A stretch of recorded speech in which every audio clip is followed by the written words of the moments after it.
എന്തുകൊണ്ടാണ് മാസ്റ്റുർബേഷനിലേക്ക് യുവതലമുറയ്ക്ക് കൂടുതൽ താല്പര്യം വരുന്നത്? അത് നമ്മുടെ ബ്രെയിനിൻ്റെ പ്ലഷർ റിവാർഡ് സെൻറ്ററിനെ അഫക്റ്റ് ചെയ്യും.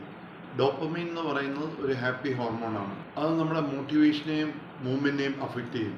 മാസ്റ്റുർബേഷൻ ചെയ്യുമ്പോൾ നമ്മുടെ ഇങ്ങനെയുള്ള ഈ ഡോപ്പമൈൻ റിലീസ് ചെയ്യുമ്പോൾ നമ്മുടെ മോട്ടിവേഷനെ അത് ഇൻഫ്ലുവൻസ് ചെയ്യും. അത് റിലീസ് ചെയ്യുന്ന ലവ് ഹോർമോൺ നമുക്ക് ഹാപ്പിനെസ് തരും. അപ്പോൾ മാസ്റ്റുർബേഷനെ ഇൻവോൾവ് ചെയ്യുമ്പോൾ ഉണ്ടാകുന്ന ഈ ന്യൂറോ ഹോർമോണുകളാണ് ഇത് നമുക്ക് അഡിക്ഷനിലേക്ക് നമ്മളെ നയിക്കുന്നത്.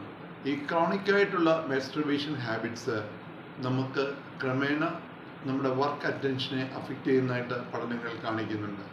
അത് ക്രമേണ കുട്ടിയുടെ സോഷ്യൽ ബിഹേവിയറിനെയും പഠനത്തെയും ബാധിക്കാം എന്ന് ചില പഠനങ്ങൾ കാണിക്കുന്നുണ്ട്.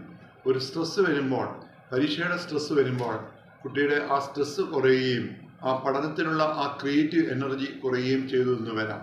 അതുകൊണ്ട് മാസ്റ്റുർബേഷൻ ഒരു അഡിക്ഷൻ ആവുന്നുണ്ടെങ്കിൽ തീർച്ചയായിട്ടും കുട്ടികൾ ഡോക്ടറെ കണ്ട് ചികിത്സ തേടേണ്ടതാണ്.